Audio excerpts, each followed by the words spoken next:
We're going to read another little piece from John Burney's book, The Unbelievable Happiness of What Is. Spiritual transformation happens by itself in a mysterious realm that has nothing to do with our personal will. It's already happening. It's already happened. This is all true. But it's also very important to make sure we're not rejecting something in ourselves or marginalizing anything in our human experience, pushing away things we may not like. True realization encompasses our complete human experience. It is the ocean that includes everything. The starfish and the jellyfish and the dolphins, but also the garbage and the pollution and the oil slicks. One of the great gifts of realization is moving completely out of the realm of being a believer and into the realm of being an explorer and a discoverer, which is a lot more fun and a heck of a lot more interesting. To be a discoverer is to be alive, curious, and continually surprised. To be a believer is to be stiff and crusty, shut down and threatened. To be a believer is to be stiff and crusty and shut down and threatened. To be a believer is to be stiff and crusty and shut down and threatened. Which one sounds better to you? The choice is yours in every moment. The choice is yours in every moment, whether you shall be a discoverer or a believer.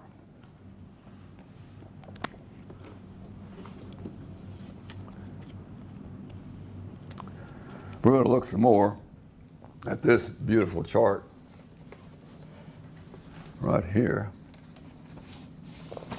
Ta-da! Where are we today?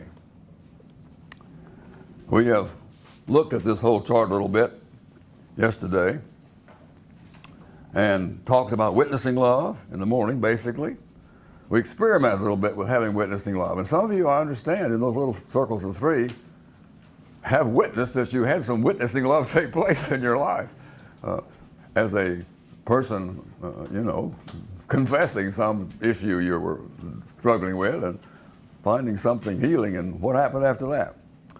Some of you have discovered something, a little bit of something in that workshop yesterday morning with what it meant to take on the horror of being some witness to somebody that might need a word from you. And yesterday afternoon we worked on adjusting love. That workshop was, I'm sure, only a taste of what it means for a house church of co-pastors plan their parish responsibility. The aim of the workshop was not even to get you anywhere along that path, but to simply notice that there is a method for getting along that path, that you can actually look at what the blocks are that are keeping your vision from happening in your parish, your responsibility. And then you can have a parish responsibility, a very narrow parish in your own neighborhood, a very larger parish in your own town or city. Maybe you want to take in your whole county, your whole bioregion. If you live in Houston, your bioregion is a coastal area. If you live in Dallas, it's something else.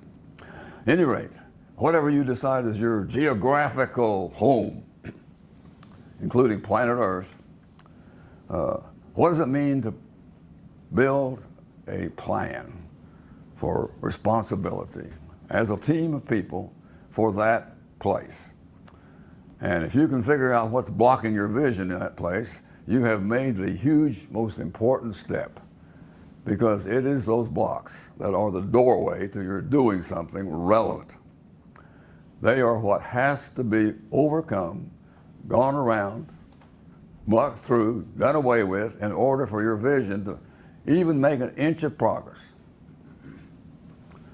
And so all your strategies that you then do after you get some clarity on your blocks have to do with just one thing. What does it mean for anybody in this whole geographical place to do anything that makes a difference? A, B, C, D, E, F, that's our strategies. That's what does it. That's what you're after in making this little plan for yourself. This is just you. If you do this with another group, it's just them. This is a planning process for the people doing the planning. Even though you're planning something for your parish, you're really just planning something for yourself about what you are going to do for that parish. What somebody else is going to do, they have to do the same thing you're going to do. They have to examine what they think the blocks are and what they think the strategies are, and then figure out what they're going to do about some of those strategies. That's their problem. Your problem, or our problem as a group of co-pastors, is to figure out what we, the co-pastors of this parish, are going to do next. And if you have discovered the blocks, you are on your way, because they tell you what your strategies need to be. Then you have the real down to the road gutsy problem of what timed actions you're going to do next month.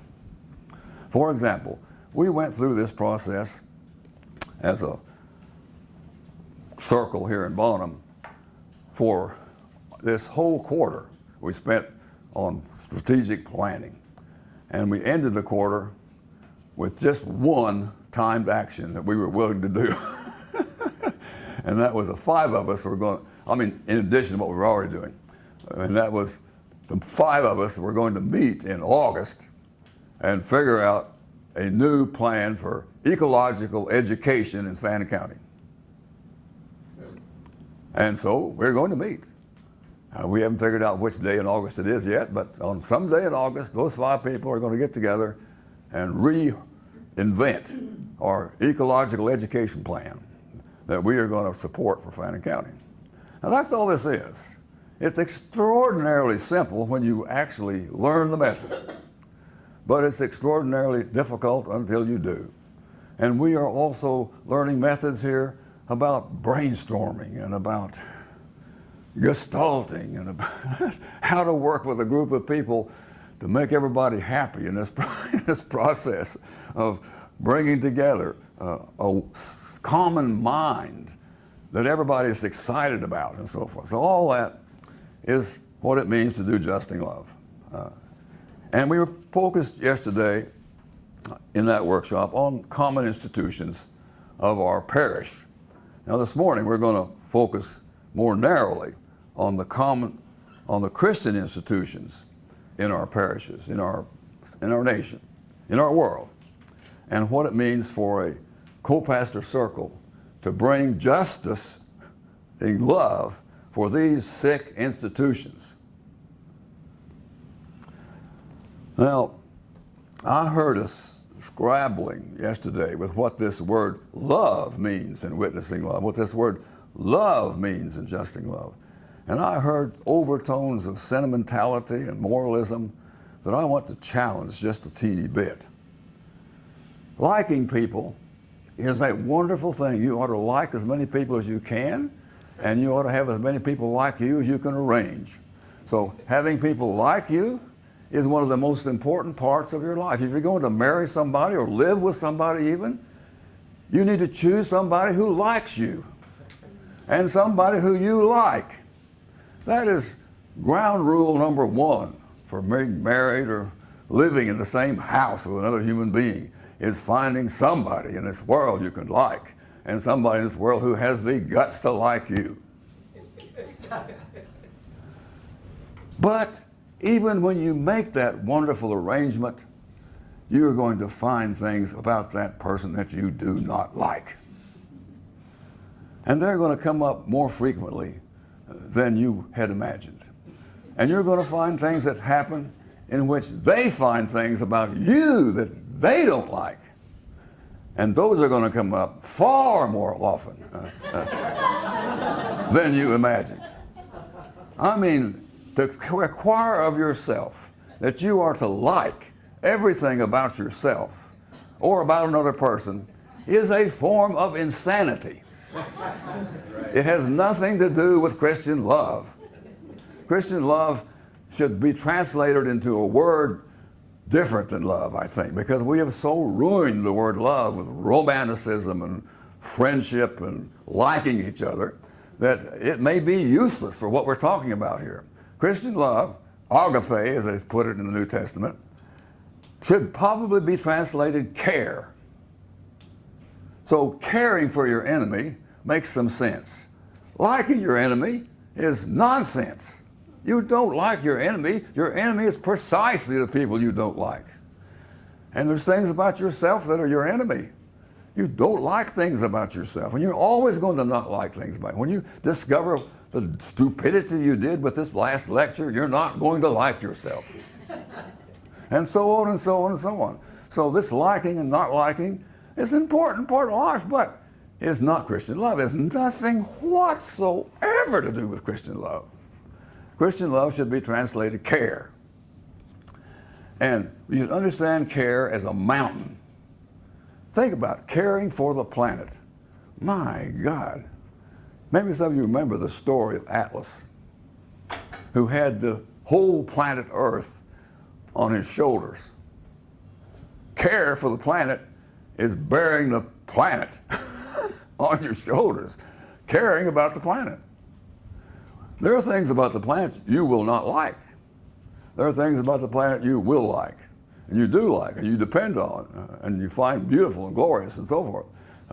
But being Atlas is my first picture of what Christian love looks like. And it's the same thing with your parish, taking on your parish. My God, my parish is a wicked place in 17,000 ways, and to take on Fannin County is like Atlas taking on the world. I mean, it's a huge thing to take on a parish or a city or a neighborhood for that matter. Even to take on your family or an organization you're president of or something is also just, That's what Christian love looks like, first of all. Taking on care for a piece of something or other. The second picture I want to picture you're in your mind for Christian love is what you find in the example of Jesus. When John the Baptist was executed by the establishment for saying too much about sin, and by the way, I'm going to say some more about sin.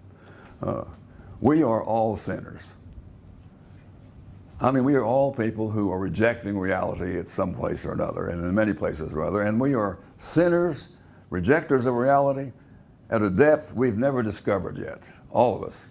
So the best you can even talk about yourself is being a sinner saved by grace. We are all sinners saved by grace. That is the main Christian contribution to the ecological and ethical and interreligious discussion, is that we are sinners saved by grace. And it can be saved by grace only a little bit, because there's going to be some more saved by grace down the road. When you get to your deathbed, you are still a sinner in many ways you never get the time to discover. Saved by grace. That is, you can act in that moment out of whatever grace you have experienced. Some of us love this song, Amazing Grace, and Amazing Grace is amazing. It brings you into some fruitfulness of accessing your authenticity, of accessing your deep joy, your deep love, and your deep freedom, and so on. And it's a miracle to come out of estrangement into those qualities. So Amazing Grace is amazing. But there's another piece of poetry that is very important in that song, and it's one you do not like. You do not like it at all. It's wretch like me. Saving a wretch like me. You have to be absolutely clear that there is no grace except for wretches. And until you are a wretch like me and like you and like everybody else on the world and on the planet, you are not ready for amazing grace. So we're always wretched sinners saved by grace, and we never improve that condition. We get better at accepting our grace and living it out. And that can be an enormous difference from just being swamped in it and just acting out in the worst possible way our lower impulses. We do have these higher angels hiding down there somewhere in our life, but they're hiding down there under layer after layer after layer of social conditioning and personality building and God knows what else that you don't have to ever discover. You don't have to know everything about yourself that's wretched. You just never have to know that because it's all forgiven. But whenever it comes up, you need to know what's come up. That's your life. And you need to notice that wretchedness, in the sense of being unrealistic in your living, is a remedy for it. Grace.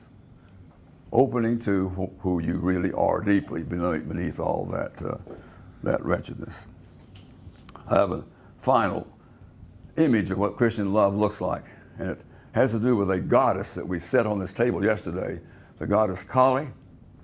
You remember the goddess Kali, who has swords that swing and a belt with skulls on it. She's often known as the goddess of destruction. But that's a kind of a misleading understanding of Kali. Kali is actually a two-edged sword attack on falsehood. Whenever she finds falsehood, she chops off its head and adds that head to her belt. That's Kali. And to love yourself is to become Kali. Now think about that. Loving yourself doesn't mean to indulge your patterns or to indulge your addictions. Taking on Kali is a wonderful image of what Christian love looks like. You're walking around in the world. You're walking around in the world and you find falsehood going on there. You take your two-edged sword out of the shear and you slash off the head of it. And you walk a little further and you meet another big chunk of falsehood, unreality going on here. And you add those skulls to your belt. And you get the idea. I mean, loving is a serious business of slaying falsehood in yourself, first of all, of course, and in wherever you find it. It's a love of truth that is a two-edged sword. That's right in the Bible. The Word of God is a two-edged sword. You can slash both ways, usually with these words of God, words of God. Anyway, I guess I've had enough to say on that. But I wanted to really make sure that this word love, in witnessing love, in justing love, and now I'm going to talk about presencing love. This word love is not a sentimental thing. It is not a moralistic thing. It is serious care for yourself and serious care for your neighbors and serious care for this helpless, it seems to me, challenged planet. Okay, ever since 1984, the mission of Realistic Living has been focused on creating a fresh Christian movement, a sociological way of being Christian community that is beyond the old Christendom of both state churches and self-supporting congregations. This big shift is called for because of at least these four reasons, these four problems in the established institutions of Christianity. We wouldn't need a next Christianity if the one we were doing was working as a house for Christian spirit. I don't mean that these congregations and churches do not have people in them who are manifesting this gospel. and who are living it out creatively. There are back rooms in some of the most wicked congregations on earth who still have adult classes that are preaching the word. This is true that would be found in any institution. But as containers for the gospel that we have rediscovered, these institutions are not adequate. And here are the 4 main ways I have analyzed, and others have analyzed. They are not adequate. They are still unbelievably locked into storytime otherworldliness. That is, their theologizing is double deck. It's got this storytime talk going on about another world, and it refuses to see that as story time. It thinks there's something literal about this other world. That's why it's literalism, or why it's called otherworldliness, is that they're escaping from this world and its responsibilities and capacities to be a loving person and love this world into a dream sense, to the fantasy world, into somebody out there is going to help me be happier. Nobody out there, period. And especially nobody out there to make you happier on your terms. There's nothing out there. There is nothing there out there to be out there.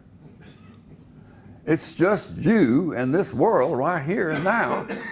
And of course, in this world, we can use that word God to point through these temporal happenings to a mysteriousness that awes us, and speak of that as God, and to relate to that God as a wholesome experience. That is, that being realistic in your life is a good idea. And it's a good idea for good reasons. That is, if you're not realistic, reality beats the shit out of you. It's called despair. And so that's what your choice is, really.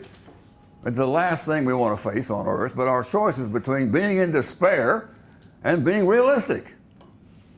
And if you're in despair, it's not reality's fault. It's your fault. You are not willing to be realistic. That's the only reason you have anything to despair over. Well, of course you're going to die, but why despair over that? That's what life is. It's everything that's alive dies. I mean, to be alive is the potential to die. To be alive is to be not dead. So life and death are like 2 sides of the same coin. So to X out death is a bad thing, is to X out your life. I mean, it's ridiculous, but it's what people do. And these churches spend half their time on Easter Xing out death, don't they? How can that be, that we can go on like that? All right, well, you know that already. Why am I taking much time there? This one is much more subtle. They are locked and stuck in the clergy-laity split.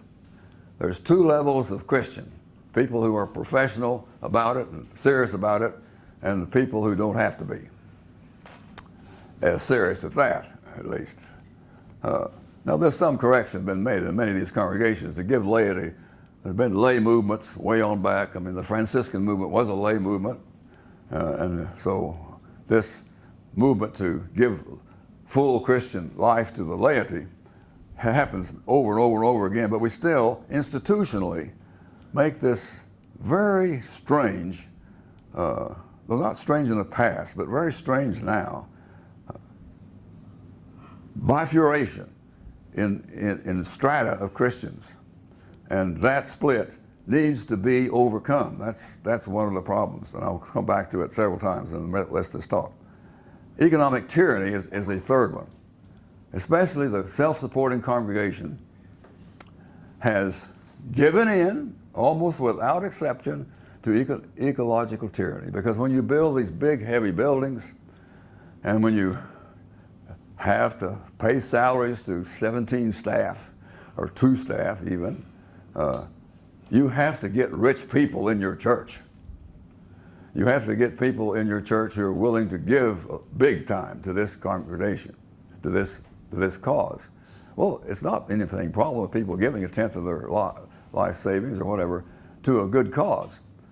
But what this means in terms of the institutionalization of Christianity is that we sell out to the wealth of the world. It becomes anything truly Christian, which is revolutionary always, becomes a controversy that this church institution cannot support because they lose their income. Now, there are interesting congregations out there who just say, well, we're going to not care. If all the rich people leave our church, we're going to get by with what's left and scale down the membership and scale down our expenses and be true to the gospel. There are a few places where that goes on. But in general, whether you're getting your money from the state or whether you're getting your money from the rich people, you're embedded in serving the rich over the poor. You're just embedded in it, and that is unchristian. So something has to be done in our next Christianity that corrects this problem. And this last one is the most serious of all. There is no such thing as a Christian culture. But in spite of ourselves, we have not gotten out of the Middle Ages on that one. We still think that this piece of ground here or this piece of ground there is supposed to have Christian people in it. All of us. That somehow Christianity is to be imposed on our neighborhood. That our neighborhood is to become a Christian culture, or that our nation has become a Christian nation. There is no such thing as a Christian nation. There are nations with majority of people trying to practice Christianity, but that doesn't make it a Christian nation. And it's even more true today than it ever was, where every city is just filled with people of unchristian practice. And to talk about a Christian nation is bigotry. It's the root of this assault on the Islamic people in our country, some of whom are in their living more Christian than some of us. And yet we want to stop Muslims from being present in our nation? Why? I mean, Buddhists, we don't want our children to become Buddhists. Why? Why not? If they want to be Buddhists, that may be good for them. Whatever. We do not have a Christian nation. There is no such thing. There is no Jewish nation. Whatever the people in Israel may think, there is no such thing as Jewish nation. And if they could get clear about the fact that there is no such thing as a Jewish nation, they might do right about their Muslims. And the Muslims have the same problem. If they could get straight the fact that there is no Muslim nation, they could do right about their Christians and their Jews and others and the world. There just is no such thing as imposing any one religious practice on every citizen of any country anywhere. But this idea of a Christian culture is still livid in this nation and in the whole structure of the church. The whole Catholic Church was put together to make Europe a Christian place. And we have not lived that down. We are still trying to make our neighborhood a Christian place with Luther's way of being Christian or something. Well, I think maybe you get this. But then the irony comes back that this idea of a Christian culture does reappear within the co-pastor network. We're going to come back and look at that in a minute. The co-pastor network has to have a Christian culture. They have to know the Bible. They have to know how to interpret the Bible. They have to know the history of the Christianity on this planet. They have to know how to reconstruct Christianity for this planet. They have a culture, a Christian culture, a Christian culture, a Christian culture, a Christian culture. And finding out how to construct that Christian culture for your cult, that is your cult of house church co-pastors, is one of our key assignments and difficulties and jobs to do. How can you get a bunch of people, any group of people, to decide what our Christian culture is in our cult that we're organizing to be Christians with and in and a part of? That is an interesting summer program right there. What must be done in our culture? How do we celebrate the Lord's Supper? How do we celebrate baptism if we do? How do we celebrate ordination if we do? How do we put ordination and baptism together if we do? How do we make it clear that when you cross this membrane between the outer world society and being a co-pastor circle, when you come across this membrane, this circle here, you have been baptized and ordained. How do we get that ritual, he said, in our new Christian culture?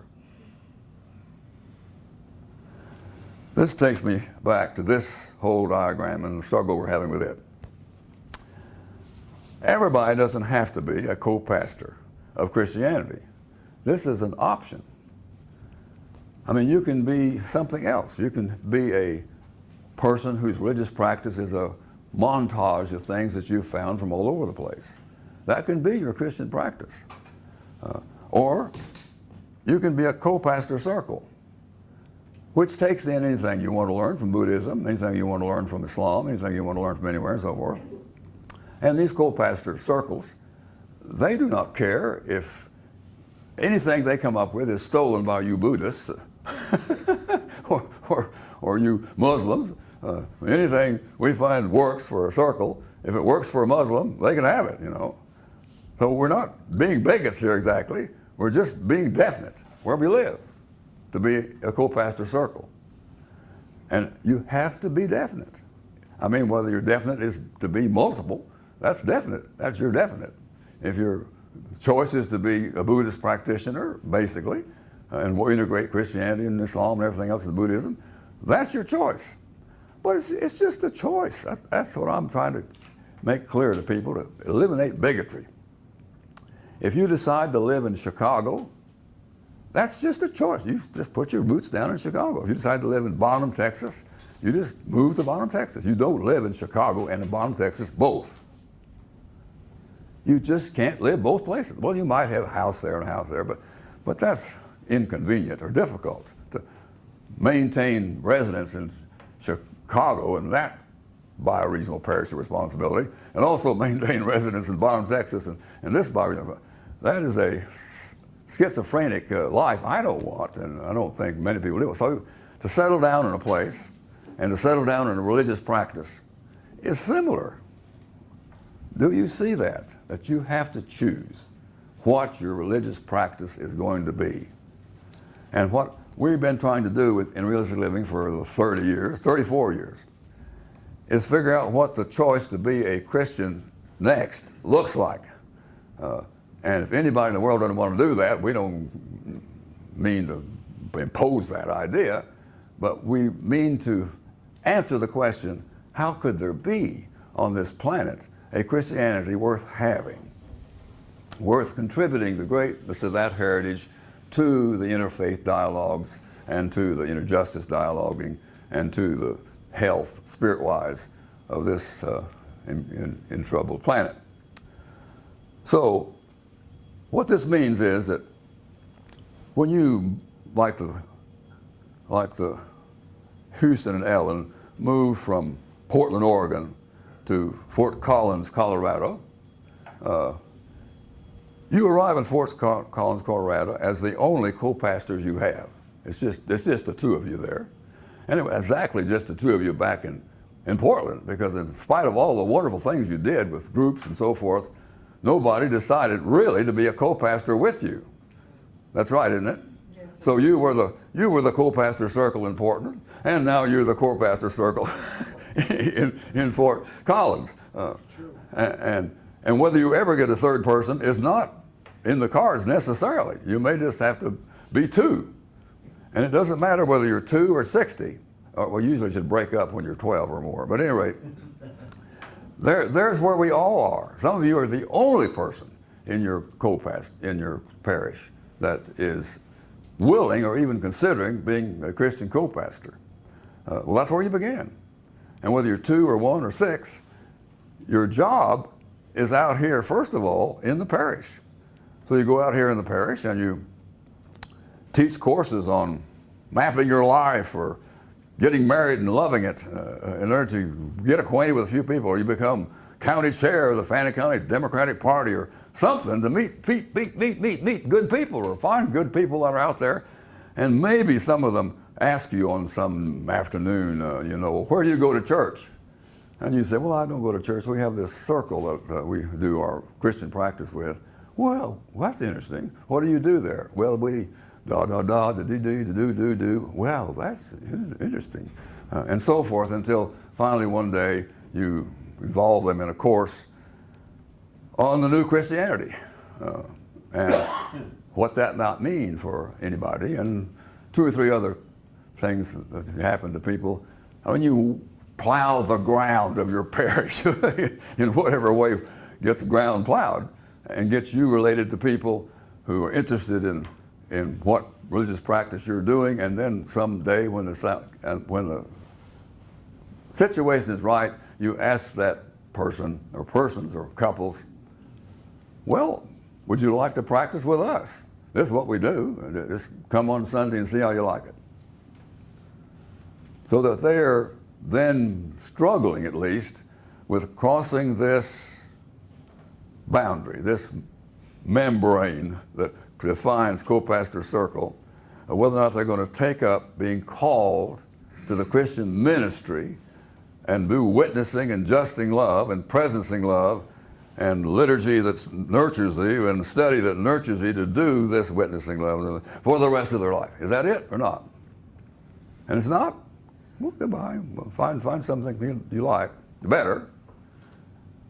But if you do, we're going on with this, and you can be a part of it and be a wretched sinner like the rest of us, and who's being saved by grace. You get my story here. Building these new co-pastor networks is no picnic, as all of us who tried it have discovered. Even here in Bonham, there's no picnic in Bonham, Texas, to find 9 people who are willing to come once a week and struggle with these matters. And our struggles is real struggles. I mean, people wonder what they're doing. And right now our co-pastorate is wondering most about what it means to take responsibility for justing love in this parish. That's why we've studied together recently several books on social responsibility and did a whole quarter on trying to plan more critically what our circle could be in that place, in this place. And I'm going to come back and talk about a little bit more about what we have done and what you can imagine we could do in the future. But first of all, I just want to talk about the co-pastor circle and about the next public face of Christianity and what that has to do with the co-pastor circle and the parish of responsibility. This is the old public face we're talking about here. What do I mean by public face? Jesus had a movement within Judaism that had to do with expectations and so forth. And it had a patriarchal flavor to it. They selected 9 guys to be the new Israel patriarchs. 12 guys. Oh, 12 it was, yeah, 12 guys to be the new. It had to be 12 because that was 12 tribes of Israel, and we were the new Israel, so we had to have 12 new leaders. That was the public face. 12 guys and a lot of women who did the real work, and they moved as a movement within Judaism. That was the public persona of the first effort at what we're talking about here. Then Paul put together a whole new public face for Christianity. He went out into these villages of the secular world and brought people together in an un-Jewish manner, even though they were people who were influenced by Judaism in most cases. And so they were more like secularized or, Greekized Jews or something. They nevertheless were a whole new thing. The people of God or the body of Christ in Capernaum was a whole new public face for Christianity. And that network spread around. Then when you get as far down the road as Augustine, you're again coming into view the creation of a whole new public face for Christianity.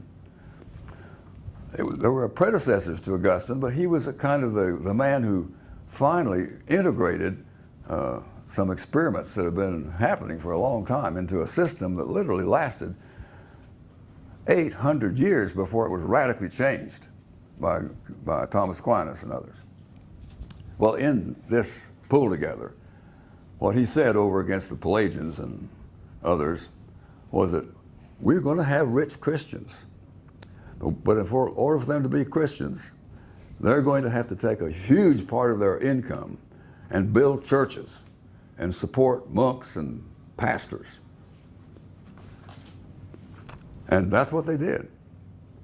They took people, in spite of the fact that Constantine himself didn't want the aristocracy to become Christians. Constantine thought it was great to have this Christian movement because it was rousing the riffraff out there to be better people and support things better and so forth. So he really believed in the Christian movement, but he didn't want any of his aristocracy becoming Christians. But that was not Augustine's idea. We want aristocracy and the poor, and the job of the rich people in this hierarchical society is to give big chunks of their wealth to building churches and equally big chunks of their wealth to the poor.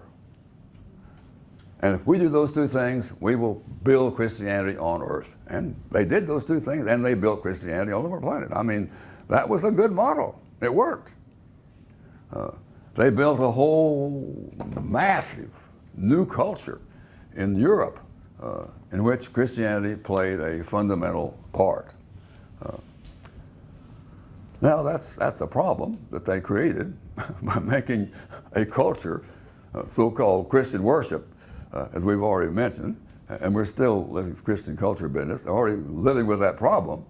But Luther began to discover that problem and was a rebellion or a deep reform against this tyranny that was possible when the state and the church were buddies to that extent.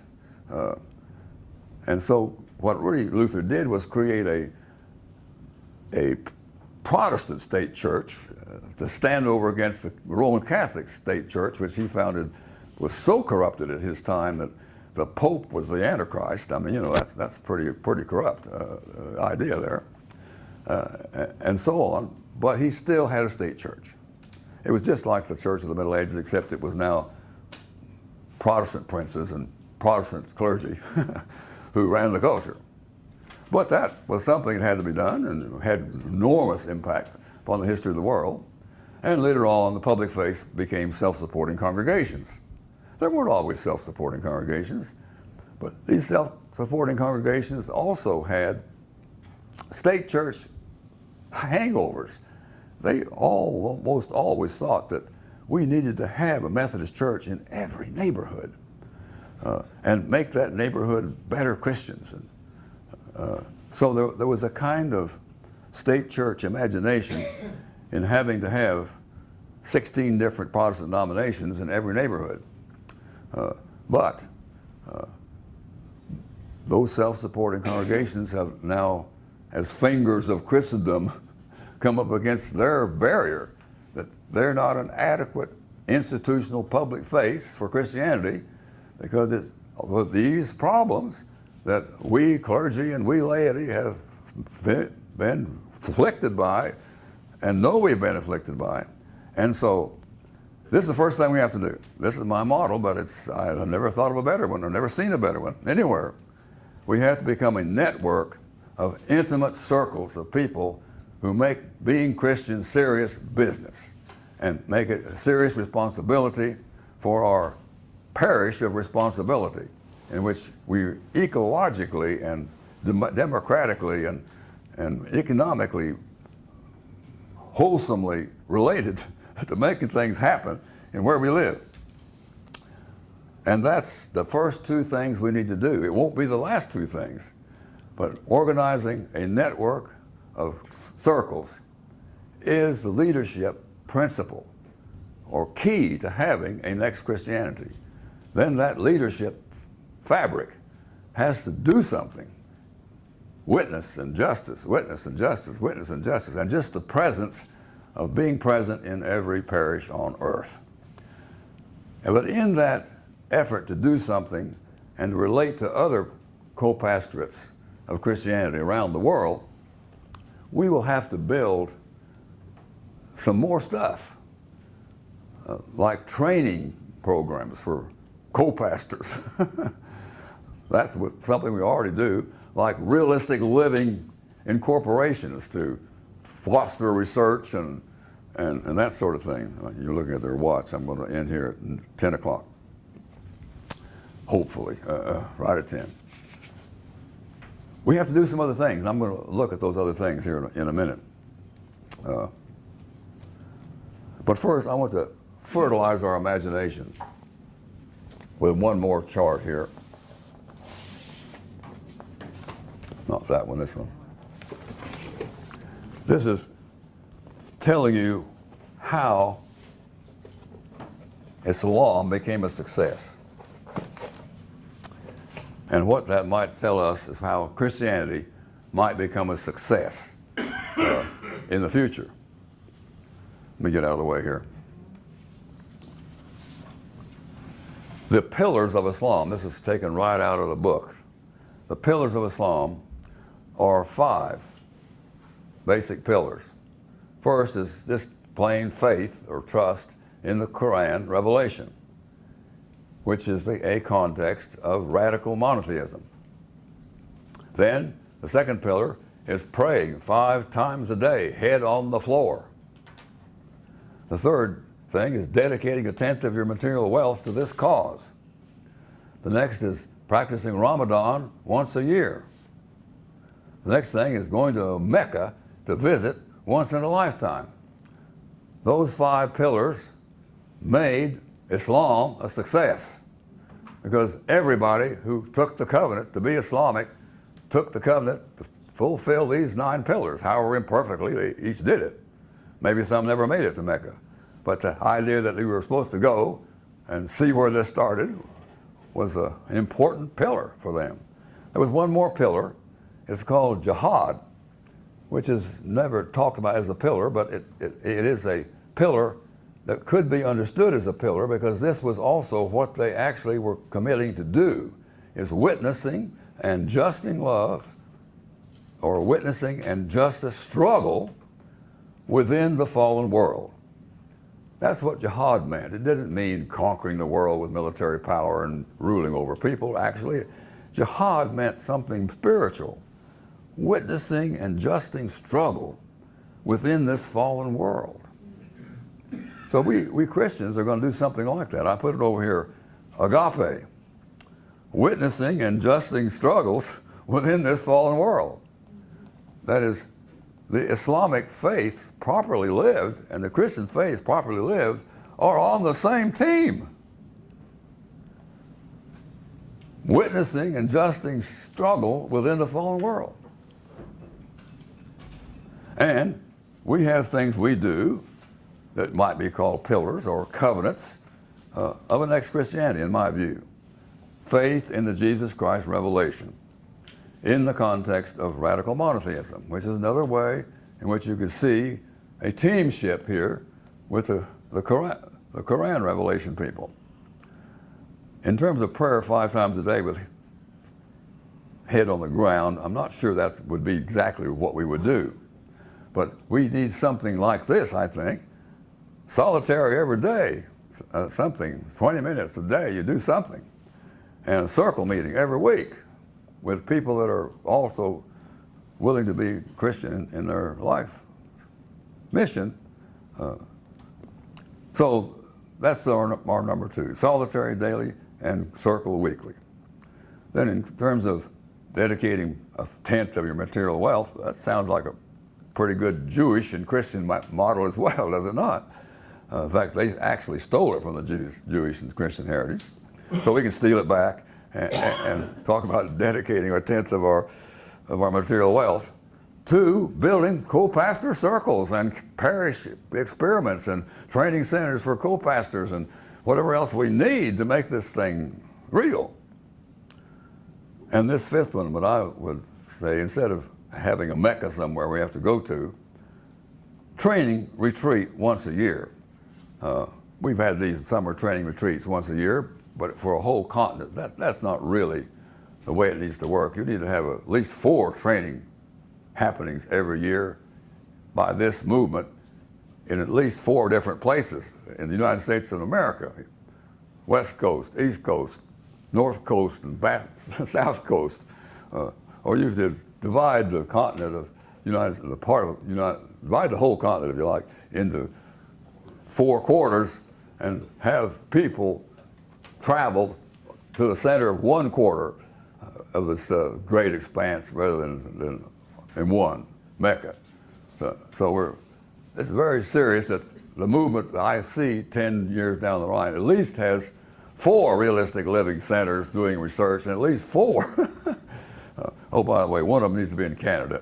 Anyway, 4 places where people gather to train co-pastor circles. Anyway, you see the ridiculousness and the refreshness of this chart of giving our imagination a little peek as to what it means to create a next Christianity that is serious about being Christians. We'll talk about this in a minute. I want to wrap up by telling you a little bit about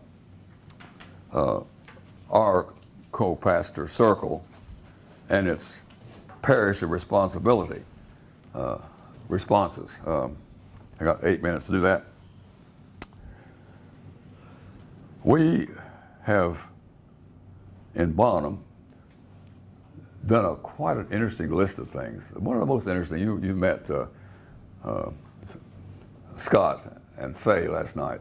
The two of them organized an organization almost by themselves with little help from the Brannickes in the beginning and some great support from me, but I didn't really help them much. And Joyce did the same. But an organization called CORE. See if I've got what CORE means. Citizens Organized for Resources and Environment. It's almost right. Citizens Organizing for Resources and Environment. Citizens Organizing for Resources and Environment. And the first thing they did as CORE was to keep a natural gas-fired power plant from becoming a coal-fired power plant with coal trains running into our bioregion and polluting the whole mess. This was a statewide thing, but CORE in our county led this organization in our county and related ourselves to what was happening in Dallas. Even the mayor of Dallas became a member of this problem. We actually won across the state of Texas, shutting down these intended plans for coal-powered plants that they thought were cheaper than natural gas. History helped us with that a little bit, but at any rate, that was an interesting contribution to our county by 2 members of our house church. Those same 2 members also organized in their home a monthly music event, bringing in pungent poets of music, song writers and singers who were most of them, some kind of address on the conservatism of Fannin County. And somewhere between 20 and 50 people come out monthly for these house concerts. That is parish action for 2 members of our parish. Earlier than that, Paula Brennicke, who is a member of our group, became the secretary of the Chamber of Commerce of Bonham, Texas. And one of the projects that she and the group there came up with for their chamber to do was some leadership training, because they realized that leadership was one of the things that was really poorly staffed in Fannin County. And this was their program. They asked all the various organizations, the prison, the VA hospital, all the other factories and organizations to pay for one delegate to come one day a month, one Saturday a month for I think it was 8 months. And they did. It was about, how many people showed up for those things? I think there was about 20? 20 different real organizations in the county sent representatives to these monthly meetings. And Paula and the board asked the marshals, Joyce and I, to do the opening and closing session and help build the curriculum for the whole 8 weeks, which we did. That is a parish action by a couple members of our co-pastorate. I want you to see that was relatively effective. I mean, we met how to run a meeting for the next mayor of Bonham. We did how to run a meeting for an executive at the VA hospital and at the prison out there and so forth. And we've made friends with people like that just by showing up for 2 Saturdays and doing what we already knew how to do, like we knew how to breathe. And they thought this was something from heaven itself. just to know how to do these basic things, to run good meetings, and to have people happy in those meetings. And I could go on to things that we've done. I did courses in 2 churches. I did a course on Genesis in the Presbyterian Church. And the people I had there, they came back. They thought this, well, my God, I didn't know that Joseph was a novel. It was amazing what they didn't know about the Bible. And I did another course on the Gospel of John in the Christian church, much less successful. They dropped out kind of quick over that one, but at any rate, I tried, and I saw that it could be done, it could still be done in some of the churches. And in our house church, we have prepared ourselves for the parish work this last quarter, as we've already mentioned, doing this planning in order to enrich what we are trying to do there. So it's not impossible. I mean, I don't consider our group on these kind of things any more capable than any of us in this room. All of us can figure out how to be appropriate witnessing and justing love in a parish of responsibility. And that's what has to happen. I mean, if these circles are not outreaching like this, they're not going to build themselves and the movement, but also they're going to not be what Christianity needs to be, which is a missional ministry to the world. We become one more study group of interesting books, or one more support group for women or for men, or for couples, and this co-pastor idea is something else. It's I don't keep wanting to say this over and over and over, because it's hard to believe that we're really saying this, that crossing the membrane of this circle into identifying with being a co-pastor circle member is a baptism, is a ordination, is a calling to be the body of Christ in the 21st century the best we can, and to help other people around the planet do the same. That is the way we start having a next Christianity. And we have to do some other things, as I've already mentioned, to flesh out actually having a movement of co-pastor circles that do these parishes and that create this interrelating structures, like, meeting once a quarter across the whole region of all the circles and things like this, having training for them, and so forth. Anyway, I'm done. 1 minute to go. So, questions that you might have, I'm sure you do, about any of this problem that I've tried to summarize in such a short time for being co-pastor circles. Yeah.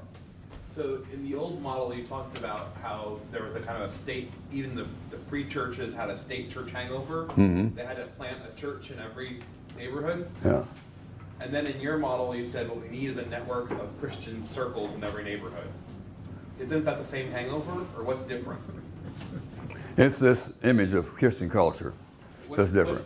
Because you said the same thing there too, which is that there's a Christian culture as a problem in the old model, and then you said, but we need to build a Christian culture. We need to figure out what baptism and ordination mean. So Christian culture is both the problem and also the solution. It's the problem because it's only a problem because you're applying it to the parish. It's not a problem when you apply it to the co-pastor circle. It is absolutely necessary for the co-pastor circle, and absolutely tyranny as applied to the parish. Okay. Does that make sense? We're not opposing Christianity on a parish of people. We're building for ourselves, who have decided to be baptized and ordained as the body of Christ on earth. For ourselves, we have to have a cultic culture. That is, for our cult, if we want to use that horrible word, and realize that being a Christian is to be a cult member, not something that applies to the nation or the county or whatever. Our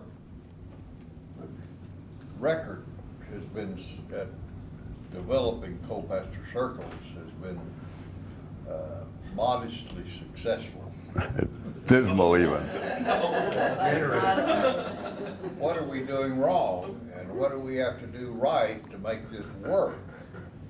Well, I think cleaning up some of these ideas that we're talking about this morning is part of the problem. I mean, just to get it clear how hard the job is, and that we just have who we have to start with, and that these are the people we have, whoever they are, to do this work.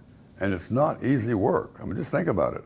This is why we're having a hard time, is this kind of a calling, which is starting over with building a whole religion, and doing so with what we've got to work with in Fannin County, and doing programs that bring spirit alive to enough people that you find one or two who are even willing to consider ordination as a Christian. Well, your answer was it's difficult. My question is, what are we doing wrong and what do we have to do differently? Well, we have to do more courses in different places than just Bonham or just Houston or just that. We have to, the people who want to be this co-pastor circle have to get the outreach going a little more effectively. Do we have a schedule for these new courses that we have to have? No, we don't. We have each of us. What do we have to do to get that schedule? Well, for Fort Collins, you ask that question to Houston and Ellen. I don't know. See, I have no idea what they have to do in Fort Collins. They have to figure that out.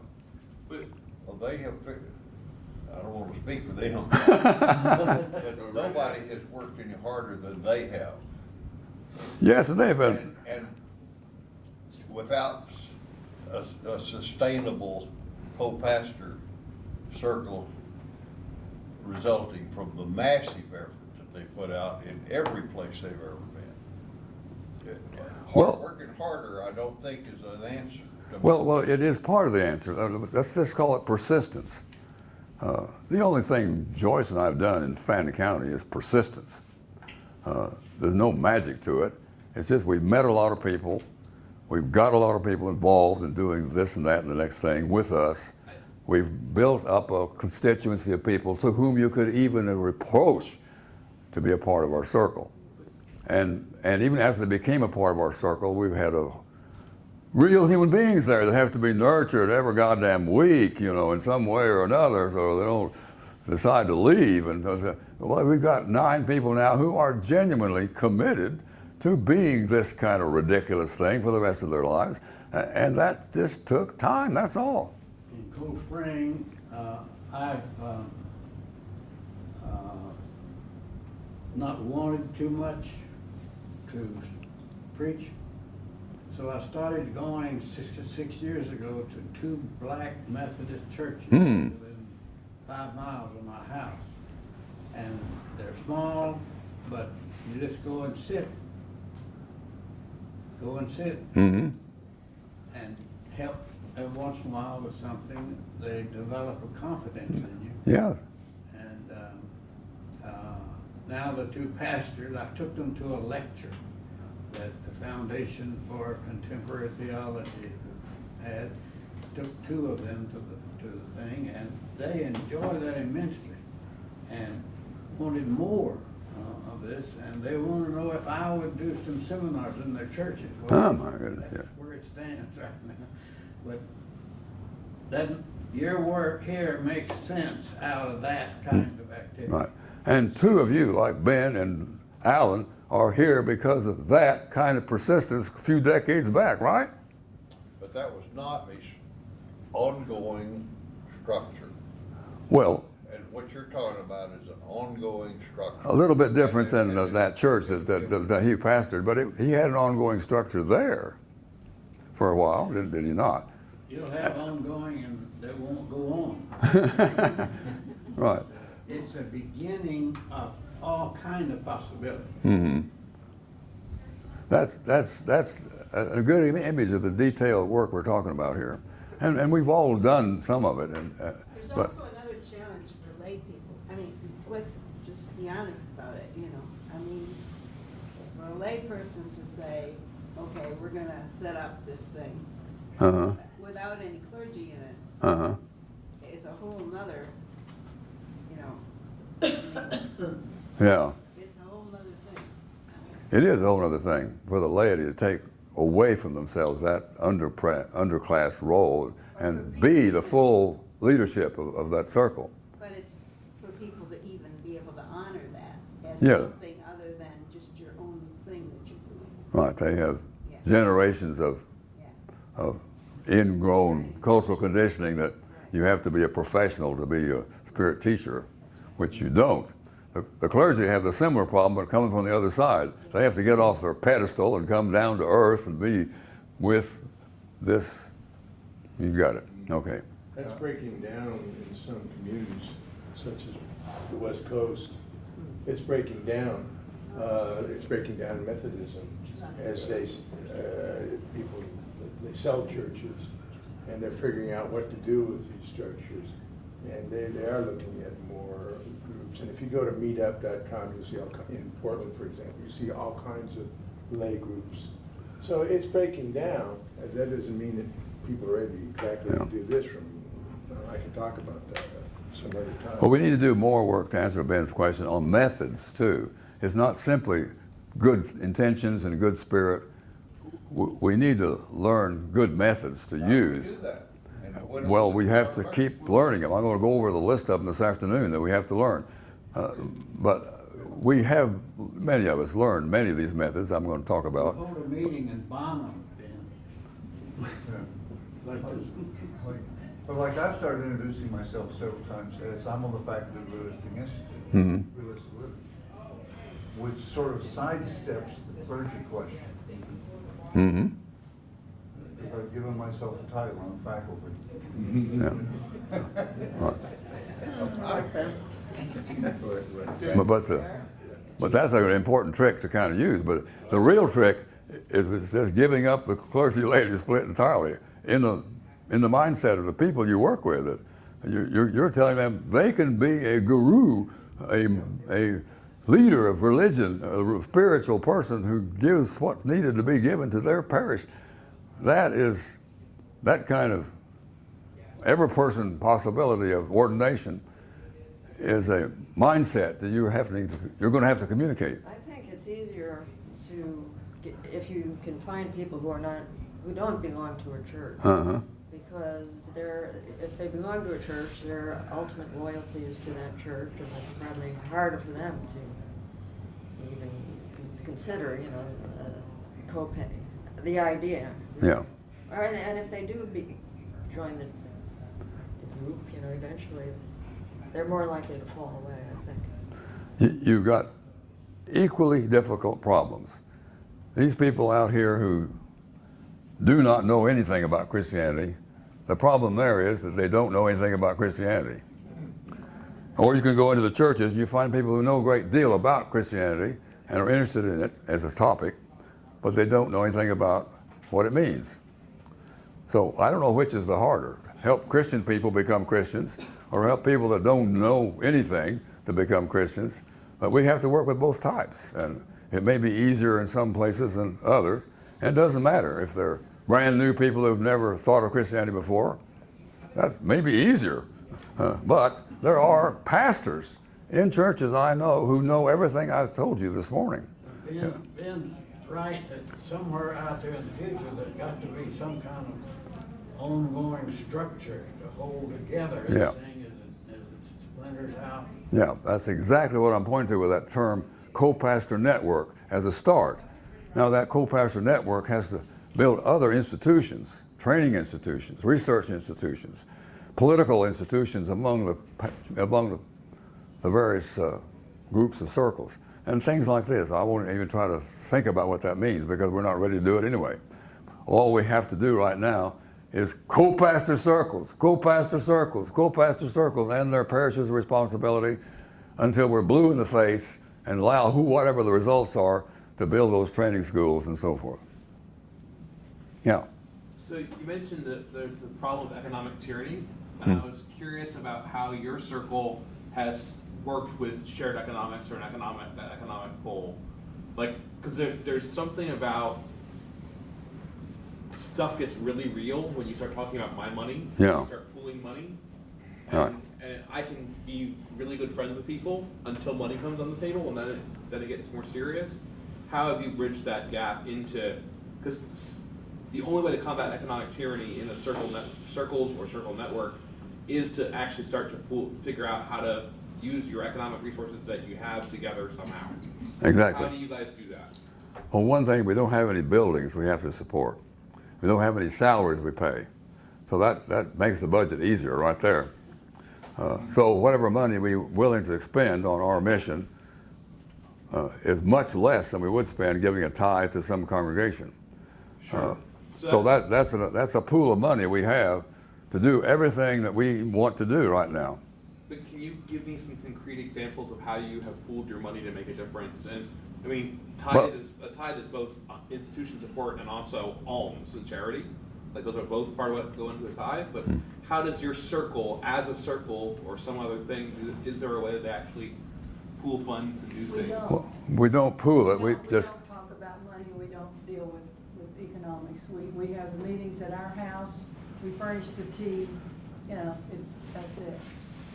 and we do what we want to spend on core projects and so on. Stuff like that.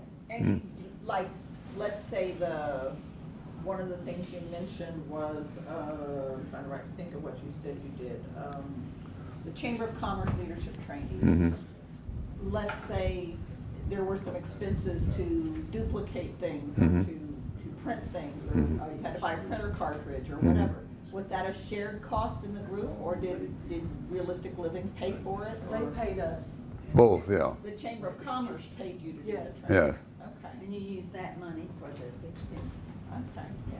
But we as a community of Realistic Living are experimenting with money in this regard. I mean, Realistic Living runs a, $32,000 budget that's collected from you, or people like you, about 90, only about 190 people, contribute $32,000 a year because they see this as a mission that needs to go on, you see.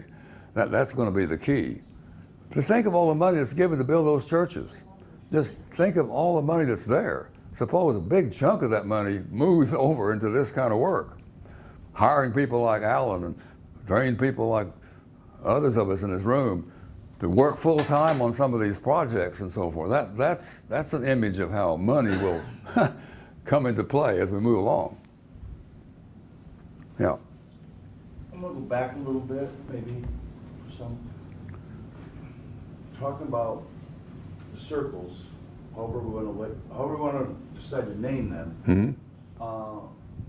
In my head, and this is totally unorganized, so I'll sort out that part out later. When you're talking to church people, you use church speak or the Christian language. I've heard it as church speak once. That group is going to have to unlearn their life of the clergy laity role. It splits at the other term that's been I've heard used, the divide at the altar rail. Clergy's up there, we're back here, that's their job, this is our job. That first needs to be unlearned. Right. For the unchurched, my experience has been, they're like a blank slate. You can't use Christian language or church speak because they go, huh? So that's, for me, it's been an encouragement to unlearn my church speak presentation.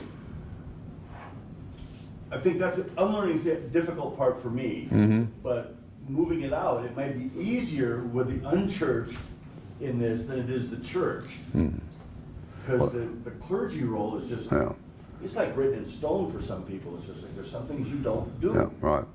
And even the church speak you speak of has to be, the entire dictionary of church speak has to be redone. All these words have to be redefined for both people in the church and people outside the church, because the definitions now being given in the church do not work outside the church. But the definitions that we need work both places if people are willing to look at it, because we are actually working at interpreting the Bible correctly, and we are actually working at how to show the Bible message as relevant to every secular situation. So in both cases, we're rewriting dictionaries and giving people a new way to think and live everything. And I don't know which one's the harder, because as you say, the big job of unlearning is at least as difficult as the job over here of learning afresh a whole new Christian vocabulary for them. I don't know, Yeah. if you're challenging an absolute truth of your upbringing, that to me might be the more challenge for me. Yeah, okay, right. You know, we might look at the growth of North American Buddhism in this country, United States, Canada. We were up at the Shambhala Mountain Retreat in the mountains, not too far from Fort Collins, 45 miles. Man, they bought, this is a big piece of land, I don't know how many hundreds of acres. And all of the leadership in this group is lay. There's no clergy, there was no institution. And you've got these retreat centers all over the country. I'm sure Charles was well aware of it. They have this tremendous stupa at the Shambhala Mountain Retreat Center. And they raise money because people like Richard Gere and all these kind of people really put the money into this thing. I don't know that they necessarily needed the stupa, but that's part of the culture. And they built it, and we went there, and then you go into a little place, and there's a nice documentary film narrated by Peter Coyote. I'm going to